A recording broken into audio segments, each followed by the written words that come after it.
Nous confondons souvent solitude et isolement. L'isolement, c'est être coupé des autres sans l'avoir choisi, une souffrance. La solitude choisie, c'est autre chose. Un espace volontaire, une pause consentie, une respiration dans le flux des relations. Pourtant, la solitude fait peur.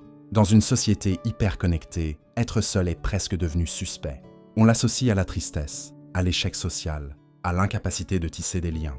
On fuit le vide, on comble le silence. On préfère une compagnie médiocre à l'absence de compagnie. Mais cette peur nous prive d'une expérience essentielle, celle de la rencontre avec soi-même. La solitude choisie est un espace de liberté.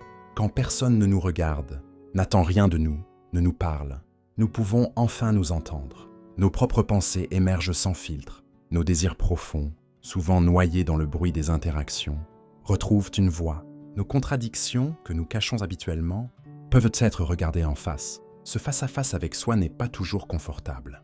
Parfois, ce qui émerge est douloureux. Mais c'est dans cette douleur que commence la guérison.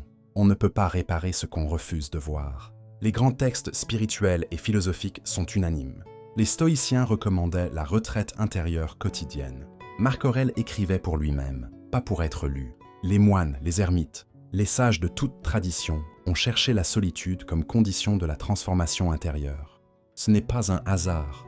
Dans le silence, quelque chose se dépose. L'agitation mentale s'apaise. Les vraies questions, celles qu'on fuit d'habitude, finissent par se présenter. Comment apprivoiser la solitude? D'abord, par petites doses. 1 heure sans téléphone, sans interaction, sans distraction. Juste soi-même et ses pensées. Observer ce qui se passe, l'ennui, l'agitation, puis peut-être, progressivement, un calme nouveau. Ensuite, sans jugement. Si les premières tentatives sont inconfortables, c'est normal. Notre cerveau, habitué à la stimulation constante, proteste. Il faut du temps pour désintoxiquer son attention. Enfin, en accueillant ce qui vient. Pas pour analyser, pas pour résoudre, juste pour être présent à ce qui est là. Une émotion, une pensée, une sensation, sans chercher à les chasser ni à les retenir. La solitude choisie n'est pas un rejet des autres, c'est un rééquilibrage. On ne peut pas donner aux autres ce qu'on ne sait pas d'abord donner à soi-même. La qualité de notre présence aux autres dépend de la qualité de notre présence à nous-mêmes.